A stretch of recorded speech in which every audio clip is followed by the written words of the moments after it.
امت میں شرک کا وجود نہیں ہوگا کے سلسلے میں بخاری سے بعض لوگوں نے حدیث بیان کی ہے۔ تو آپ دیکھیے جو پہلی دو باتیں میں نے بیان کی تھی، اہل باطل کا طریقہ کیا ہوتا ہے؟ ایسی دلیل دیتے ہیں جو قابل اعتبار نہیں ہوتی ہے، یا پھر کیا کرتے ہیں ایسی دلیل دیتے ہیں جو خود معتبر ہوتی ہے لیکن اس سے وہ سمجھتے غلط بات ہیں، صحیح طور سے اس کو نہیں سمجھتے ہیں۔ آئیے دیکھتے ہیں وہ صحیح حدیث کون سی ہے۔ عقبہ ابن عامر کہتے ہیں، صحابی ہیں، ان نبی صلی اللہ علیہ وسلم خرج یوما، اللہ کے رسول صلی اللہ علیہ وسلم ایک دن باہر نکلے، فصلی علی اہل احد صلاتہ علی المیت، تو آپ نے اہل احد پر جنازے کی نماز پڑھی، ویسے نماز پڑھی جیسے میت پر نماز پڑھتے ہیں، احد کے جو شہداء تھے ان پر نماز پڑھی۔ ثم انصرف الی المنبر، پھر آپ ممبر کے پاس لوٹے، بعض لوگوں نے کہا ممبر باہر نکالا گیا، اس کی میرے علم میں کوئی دلیل نہیں ہے، آپ ممبر پر واپس آئے، فقال انی فرط لکم وانا شہید علیکم، اور آپ نے کہا میں تمہارے لیے فرط ہوں۔ فرط کے معنی ہوتا ہے پہلے جا کر اچھے کام کی تیاری کرنے والا ہے، جیسے کوئی پہل کہیں چلا جائے اور ساری سیٹنگ کرے تو اس کو کیا کہتے ہیں؟ فرط۔ میں تمہارے لیے فرط ہوں، فرط کس اعتبار سے؟ حوض کوثر کے اعتبار سے، پہلے جا کر تمہارے لیے سب میں سیٹ کروں گا۔ وَأَنَا شَهِيدٌ عَلَيْكُمْ، اور میں تم پر گواہ ہوں، وَإِنِّي وَاللَّهِ لَأَنظُرُ إِلَىٰ حَوْضِي الْآن، اور اللہ کی قسم اس وقت میں حوض کو دیکھ رہا ہوں، وَإِنِّي أُعْطِيتُ مفاتیح خزائن الارض او مفاتیح الارض، اور مجھ کو زمین کے خزانوں کی چابیاں دی گئی ہیں، یا آپ نے فرمایا مجھ کو زمین کی چابیاں دے دی گئی ہیں، مجھ کو زمین کی چابیاں دے دی گئی ہیں۔ وَإِنِّي، اور میں، وَإِنِّي وَاللَّهِ مَا أَخَافُ عَلَيْكُمْ أَن تُشْرِكُوا بَعْدِي، اور مجھ کو اللہ کی قسم اس بات کا ڈر نہیں کہ تم میرے بعد شرک کرو گے، اس چیز کا مجھ کو ڈر نہیں۔ وَلَكِنْ أَخَافُ عَلَيْكُمْ أَن تَنَافَسُوا فِيهَا، لیکن مجھ کو یہ ڈر ہے کہ تم میرے بعد خزانوں میں، حکومتوں میں، عہدوں میں، دنیا میں تم ایک دوسرے پر حرص کر کے آگے بڑھنے کی کوشش کرو گے، ایک دوسرے سے دنیا میں کمپٹیشن کرو گے، دنیا کی حرص تم پر چھا جائے گی، مجھ کو اس بات کا ڈر ہے، تمہارے اندر دنیا کی حرص آ جائے گی، یہ ڈر ہے، یہ ڈر مجھ کو نہیں ہے کہ تم میرے بعد شرک کرو گے۔ بولے مل گئی نا دلیل۔ امام البخاری نے الجنائز میں اس کو روایت کیا ہے، اپنی کتاب صحیح البخاری میں کتاب الجنائز میں امام البخاری نے حدیث بیان کی ہے۔ تو اب اس حدیث سے بات معلوم ہو رہی ہے کہ آپ نے دو باتیں بیان کی، ایک مجھ کو اس بات کا ڈر نہیں کہ تم میرے بعد شرک کرنے لگ جاؤ، لیکن مجھ کو یہ ڈر ہے کہ تم دنیا میں کھو جاؤ اور دنیا کی حرص کرنے لگ جاؤ اور ایک دوسرے سے دنیا میں آگے بڑھنے کی کوشش کرنے لگو۔ تو اب بعض لوگوں نے کہا اب اور کیا چاہیے آپ کو؟ اس میں کیا ہے؟ مجھے ڈر نہیں کہ تم میرے بعد شرک کرنے لگو، تو ڈر نہیں ہے۔ اللہ کے نبی صلی اللہ علیہ وسلم کو امت پر شرک کا ڈر نہیں ہے، تو کیا ثابت ہو گیا؟ نہیں۔ آئیے آگے بڑھتے ہیں۔ پہلے تو یہ دیکھتے ہیں کہ خود حنفی علماء جن کو مانتے ہیں اور شافعی علماء جن کو مانتے ہیں، ان کو یہ حدیث کچھ الگ سمجھی یا ایسی سمجھی، اور آگے ہم دیکھیں گے کہ اس حدیث کو بیعینی ہی اس طرح ماننے میں پرابلم کیا ہوتا ہے۔ دیکھیے ابن حجر العسقلانی نے فتح الباری میں اس حدیث کی تشریح میں کہا، کہتے ہیں قولہ ما اخاف علیکم ان تشرکوا، مجھے ڈر نہیں کہ تم میرے بعد شرک کرو گے، کہتے ہیں ای علی مجموعکم، یعنی مجھے ڈر نہیں ہے کہ پوری کی پوری امت شرک کرنے لگ جائے، ٹوٹل کے بارے میں ڈر نہیں ہے۔ ابن حجر کیا کہتے ہیں؟ اس حدیث کا یہ مطلب نہیں کہ پوری امت کے بارے میں ہے، کہتے ہیں اس کا مطلب یہ ہے کہ مجھے یہ ڈر نہیں ہے کہ پوری کی پوری امت شرک کرنے لگ جائے، ای علی مجموعکم لِأَنَّ ذَلِكَ قَدْ وَقَعَ مِنَ الْبَعْضِ اَعَاذَنَا اللَّهُ تَعَالَى، کہتے اس لیے کہ امت کے بعض افراد میں یہ چیز پائی گئی کہ امت کے بعض افراد شرک میں پڑ گئے، تو حدیث کا یہ مطلب نہیں ہے کہ پوری امت میں ایک بھی مسلمان شرک نہیں کرے گا، ایسا نہیں ہے، بلکہ مطلب یہ ہے کہ تم پر مجھ کو ڈر نہیں ہے، یعنی پوری امت شرک کرنے لگ جائے مجھ کو ڈر نہیں ہے، ہاں بعض شرک کر سکتے ہیں۔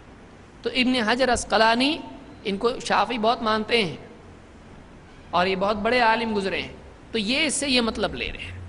کوئی بولے ہم تو شافعی نہیں ہیں، ٹھیک ہے حنفی ہیں، آئیے علامہ عینی کیا کہتے ہیں؟ علامہ عینی تو حنفی ہیں، عمدۃ القاری میں ایگزیکٹلی یہی جملہ انہوں نے ذکر کیا ہے۔ کیا کہتے ہیں؟ قولہ ما اخاف علیکم ان تشرکوا بعدی، مجھے یہ ڈر نہیں کہ تم میرے بعد شرک کرنے لگ جاؤ۔ کہتے معنی ہو، اس کا معنی کیا ہے؟ ای علی مجموعکم، مجھ کو ساری امت پر ڈر نہیں ہے کہ پوری کی پوری امت شرک میں پڑ جائے، یہ ڈر مجھ کو نہیں ہے۔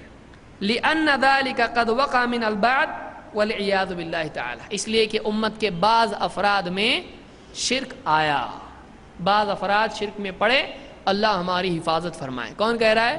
علامہ عینی، یہ حنفیوں کے بہت بڑے عالم مانے جاتے ہیں، جن کی کتاب ہے عمدۃ القاری، یہ بخاری کی شرح ہے۔ تو بخاری کے دو شارح، کون؟ ایک ابن حجر فتح الباری میں، اور دو علامہ عینی۔ ایک کو شافعی کہا جاتا ہے، جو کہ خود مجتہد تھے لیکن ان کو شافعی کہا جاتا ہے، اور دوسرے علامہ عینی جو حنفی ہیں، حنفی شافعی دونوں کہہ رہے ہیں کہ اس کا یہ مطلب نہیں ہے کہ امت میں شرک آ ہی نہیں سکتا اس لیے کہ امت میں شرک آیا، ہاں مطلب یہ ہے کہ پوری کے پوری امت شرک میں نہیں پڑے گی۔ یہی بات اور دو حنفی شافعی، ایک امام النووی، انہوں نے مسلم کی شرح میں یہی بات کہی، اور اسی طرح سے مرقات میں جو مشکات کی شرح ہے ملا علی قاری، انہوں نے بھی یہ بات کہی۔ تو ٹوٹل دو حنفی دو شافعی، اگر ان کو شافعی شمار کیا جائے تو چار بڑے بڑے عالم ہیں جنہوں نے بخاری مسلم کی شرح کی ہے اور مشکات کی شرح لکھی ہے۔ ان کا کہنا یہ ہے، بڑے بڑے ٹاپ لیول کے عالم ہیں، اس کا یہ مطلب نہیں ہے کہ امت میں شرک آ ہی نہیں سکتا ہے، بعض امت کے افراد شرک میں پڑے ہیں۔ لیکن کوئی کہہ سکتا ہم کو شرح نہیں چاہیے، ایسے وقت میں کیسا ہے بہت سارے لوگ شرح نہیں چاہیے بولتے ہیں، ہم کو حدیث ملی بس، اور جب ہم حدیث پیش کرتے ہیں بولتے دیکھو بڑوں نے کیا کہا ہے۔ ٹھیک ہے کوئی بات نہیں، حدیث کو ہم دیکھتے ہیں۔ اگر اس حدیث کا یہ مطلب لیا جائے کہ ٹوٹل پوری کی پوری امت کے بارے میں یہ حدیث، تو اس حدیث میں دو باتیں بیان ہوئی ہیں۔ تو اگر پہلے کو ٹوٹل کے لیے لیا جائے، سمجھیے تھوڑا سا بعض اوقات لوگوں کو مشکل ہو جاتا، آنکھیں باریک ہو جاتی لوگوں کی، کہ بولنا کیا چاہ رہے ہیں۔ یہ بہت اہم موضوع ہے، اس لیے کہ آگے اس کو بہت سارے داعیوں کو یہ فیس کرنا ہے۔ حدیث میں امت میں شرک آ ہی نہیں سکتا، تم جس کو شرک بول رہے ہو شرک ہے ہی نہیں، کیوں؟ اللہ کے نبی نے بتایا شرک آ نہیں سکتا امت میں، یہ شرک نہیں ہے، تم کو لگ رہا شرک، تو ہم درگاہ پہ سجدے کر رہے شرک نہیں ہے، کیوں؟ ہمارے نبی نے کہا امت میں شرک آ ہی نہیں سکتا ہے، تو یہ شرک ہے ہی نہیں، مسلمان کبھی شرک نہیں کر سکتا۔ ایسا ہے؟ ایسا نہیں ہے، اور آگے بتا رہا ہوں میں اس کو، تو پورا بہت زیادہ ہے۔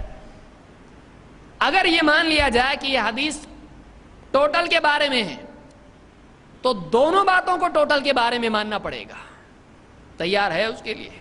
کیا حدیث ہے؟ آپ نے فرمایا اللہ کی قسم مجھ کو یہ ڈر نہیں کہ تم میرے بعد شرک کرو، لیکن مجھے یہ ڈر ہے کہ تم دنیا کی ہرس میں پڑھ کے ایک دوسرے سے کمپٹیشن کرنے لگو۔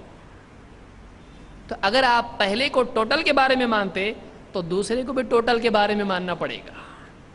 یعنی اگر یہ مطلب لیا جائے مجھے یہ ڈر نہیں کہ میری امت کا کوئی بھی فرد شرک کرے، ساری کی ساری امت شرک سے محفوظ ہے، اگر یہ مطلب لیا جائے تو بعد والے کے بارے میں ماننا پڑے گا ساری کی ساری امت دنیا کی ہرس میں پڑ جائے گی، صحابہ، تابعین، تبع تابعین، چاروں امام، اولیاء اللہ سب دنیا میں بھاگنے والے بن جائیں گے۔ ماننے کے لیے تیار ہے؟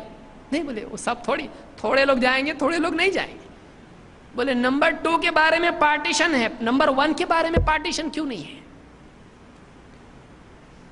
یعنی پہلے کو اگر ماننا پڑے سب محفوظ رہیں گے تو دوسرے کے بارے میں ماننا پڑے گا سب کے سب اس میں پڑیں گے۔ تو پہلے میں ٹوٹل مانتے ہو تو دوسرے میں بھی ٹوٹل مانو، تو شیخ عبد القادر جیلانی بھی دنیا کے پیچھے بھاگنے والے ہیں، ابو بکر صدیق و عمر رضی اللہ تعالیٰ بھی دنیا کے پیچھے بھاگنے والے ہیں. یہ مطلب لیں گے اس میں؟ مجھے ڈر ہے. کس پہ ڈر ہے؟ صحابہ پہ ڈر ہے، تابعین پہ ڈر ہے، سارے اولیاء پہ ڈر ہے. کس پہ ڈر ہے؟ بولے نہیں، وہ برے لوگوں کے بارے میں بول رہے ہیں. تو یہ بھی تو برے لوگوں کے بارے میں نہیں، اچھے لوگوں کے بارے میں بول رہے ہیں. کہ آپ اگر پارٹیشن اچھے برے کا دوسرے میں کر رہے ہو تو پہلے میں بھی آپ کو کرنا پڑے گا. سمجھ میں آ رہا؟ اس لیے یہ جو علماء ہیں ان کو سمجھتا تھا. انہوں نے کہا ایسا نہیں ہے، بعض لوگ پڑھیں گے بعض لوگ نہیں پڑھیں گے. اچھے لوگ شرک میں نہیں جائیں گے لیکن برے لوگ شرک میں جائیں گے، کیونکہ بعد والا حصہ بھی ویسا ہی ماننا پڑے گا. ہم کو کوئی پرابلم نہیں آتا. ہم کہتے ہیں دیکھو یہ حدیث بتا رہی ہے کہ پوری کی پوری امت شرک میں نہیں جائے گی لیکن کچھ لوگ جائیں گے. اسی طرح سے بعد میں پوری کی پوری امت دنیا کے پیچھے نہیں بھاگے گی، کچھ بھاگیں گے. تو دونوں کو ایسا ماننے میں اولیاء کی شان میں گستاخی سے ہم بچ جاتے ہیں. لیکن اگر ٹوٹل مان لیتے ہیں تو سارے اولیاء کی شان میں ہم گستاخی کرنے والے بنتے ہیں کہ ہم بولتے ہیں پوری کی پوری امت کیا ہوگی، دنیا کی ہرس میں پڑ جائے گی. سمجھ میں آ رہی بات؟ تو اس حدیث کو اس طرح سے سمجھ لیے.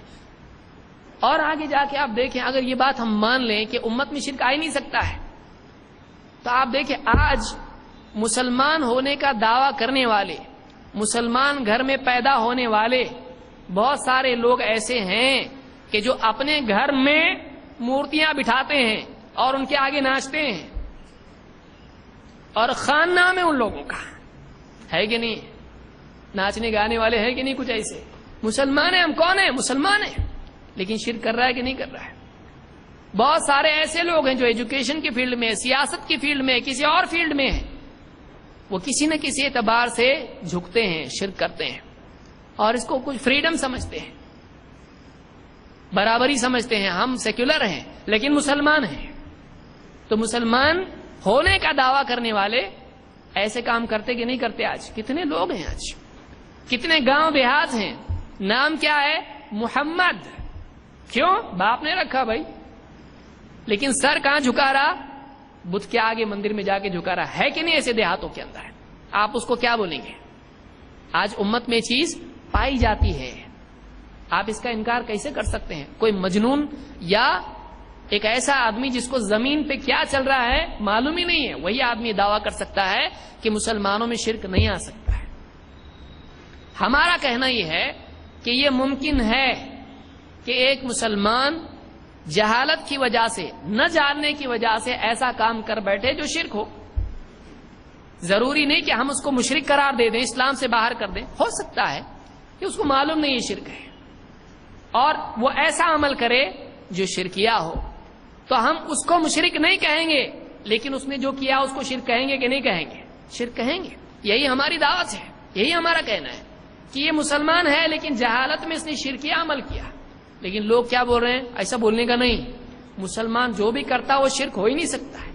ایسا کیسا ہو سکتا ہے؟ مسلمان جہالت کی وجہ سے شرکیہ عمل کر سکتا ہے. نبی صلی اللہ علیہ وسلم کے دور میں ہوا ایسا، بعد میں نہیں ہو سکتا. نبی کی موجودگی میں ہو رہا ہے، بعد میں نہیں ہو سکتا ہے. آپ بتائیے، ایک آدمی ہے، ایک آدمی کو مشرک بولنا ایک الگ چیز ہے اور مسلمان ہے جہالت میں شرک کر بیٹھنا ایک الگ چیز ہے. مثال کے طور پر ایک آدمی غلطی سے پانی سمجھ کے شراب پی لیا، اس نے، اس کو شرابی بولیں گے آپ؟ بولے تو شرابی ہے، بہت ڈینجر آدمی ہے. غلطی سے پیا بھائی اس نے. لیکن دوسرا آدمی کیا ہو رہا؟ غلطی سے پیا تو شراب نہیں ہے، ہاں جان بوجھ کے پیا تو شراب ہے. ایسا ہوتا؟ ایک آدمی غلطی سے شراب پی جائے تو کیا پیا بولیں گے آپ؟ آب زمزم پیا. بولے غلطی سے پیا نا، شراب کیسا ہو سکتا ہو؟ وہ شراب ہی نہیں تو یہ شراب بھی نہیں. ایسا ہوتا؟ بولے بھائی یہ شرابی آدمی نہیں، بہت نیک آدمی، مولانا ہی ہے، لیکن انہوں نے کیا کیے؟ ہوٹل میں گئے، کسی نے گلاس لا کے رکھ دیا، پی لیے، جم برابر جم شرابی. تو وہ شراب ہے، شراب ہی اس نے پی، لیکن یہ آدمی شرابی نہیں ہے. سمجھ میں آ رہی بات؟ تو ایک مسلمان ہے، غلطی سے شرک کر سکتا ہے، وہ شرک ہی رہے گا لیکن یہ مشرک نہیں ہوگا. سمجھ میں آئی بات؟ تو ایسا ہو سکتا کیا؟ لوگ بولتے ہیں ایسا نہیں ہو سکتا، مسلمان کبھی شرکی عمل کر ہی نہیں سکتا، نہ جان بوجھ کے نہ غلطی سے. یہ کہاں سے لائے آپ؟ یہ قرآن و سنت میں نہیں ہے، اس سے ہٹ کے ہے کہ امت میں ایسے افراد ہوں گے جو غلطی سے شرک کریں گے، اور ایسے بھی ہوں گے جو جان بوجھ کے شرک کر کے اسلام سے نکل جائیں گے۔ کون بولتا ہے ایسا؟ آئیے آج کے درس میں اسی کا جائزہ ہم لیتے ہیں۔